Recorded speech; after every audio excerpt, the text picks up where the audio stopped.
Alhamdulillah, segala puji bagi Allah, Sang Pencipta alam semesta. Salawat dan salam tidak lupa kita kirimkan kepada manusia paling sempurna di muka bumi ini, yang mana Allah pun berselawat kepadanya. Siapakah dia? Ya, Nabi Muhammad Shallallahu Alaihi Wasallam. Hari ini Ustazah akan melanjutkan cerita, tentunya dengan tema yang berbeda. Tema hari ini yaitu mengenal sejarah Rasulullah Shallallahu Alaihi Wasallam di usia 0 sampai 1 tahun. Nah, anak-anak semua duduk tenang dan dengarkan cerita Ustazah.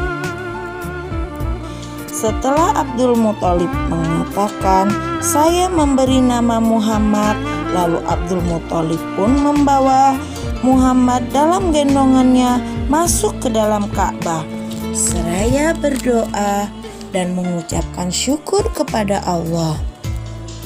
Pagi harinya, semua orang yang mendengar kelahiran Muhammad merasa sangat senang sekali, terutama paman-paman dan bibi-bibi Muhammad.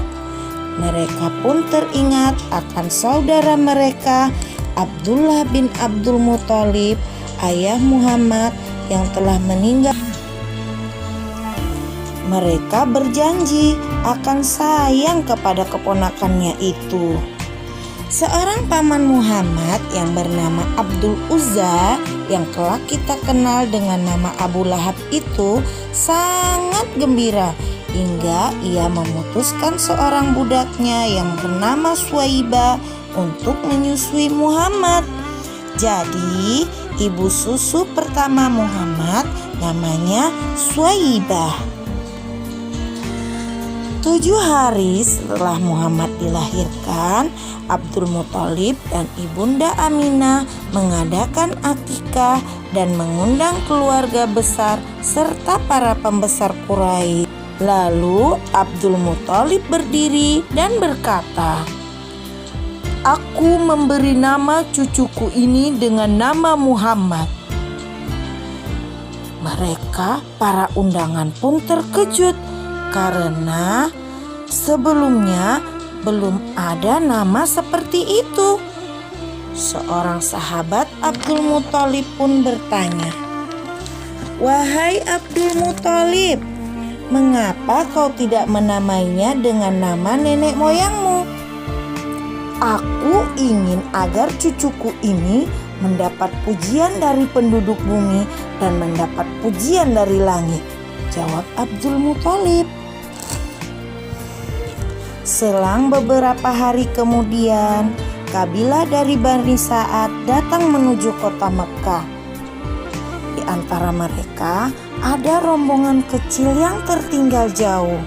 Dia Al-Haris bin Abdul Uzza dan istrinya Halimatus Sa'diyah binti Abi Zu'aib. Ibu Halimah sedang berusaha mendiamkan anaknya Abdullah bin Haris yang sedang menangis karena lapar dan haus.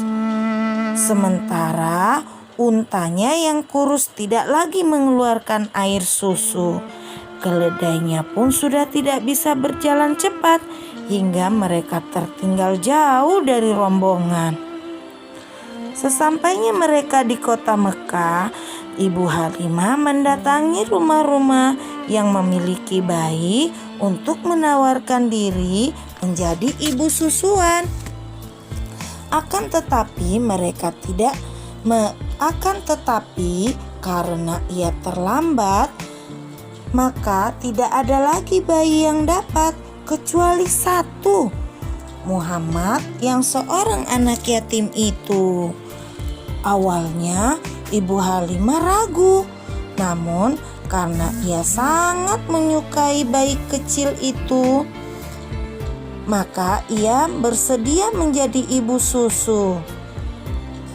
Anak-anak solihah dan solih, tradisi bangsa Arab adalah jika seorang bayi lahir dari keluarga mereka harus disusui oleh wanita lain karena tujuannya untuk meningkatkan daya tahan tubuh sang bayi dan menguatkan otot dan memelihara kefasihan berbicara. Keluarga ibu susu juga memiliki tugas untuk melatih bahasa anak yang disusuinya. Tibalah waktunya Ibu Halimah dan rombongan untuk kembali ke perkampungan Bani Sa'ad. Di perjalanan pulang, keledai yang ditunggangi Halimah dan unta yang dibawa oleh suaminya menjadi sangat cepat. Saat mereka merasa haus dan ingin memerah susu untanya, ajaib sekali. Kantung susu unta penuh dengan air susu. Mereka pun minum hingga merasa kenyang. Saat Halimah ingin menyusui Muhammad, air susu Halimah pun melimpah hingga Muhammad dan Abdullah bin Haris tidur dengan perut kenyang setelah menyusu dengan Halimah. Muhammad pun tinggal di rumah Halimah dan Halimah sangat sayang sekali dengan Muhammad karena dengan mengangkat Muhammad menjadi anak susuannya, banyak sekali keberkahan yang dirasakan oleh keluarga Halimah. Mereka tidak lagi hidup susah, tapi sebaliknya kehidupan mereka menjadi makmur. Nah, sampai di sini dulu cerita hari ini ya anak-anak. Semoga anak-anak terhibur. Wassalamualaikum warahmatullahi wabarakatuh.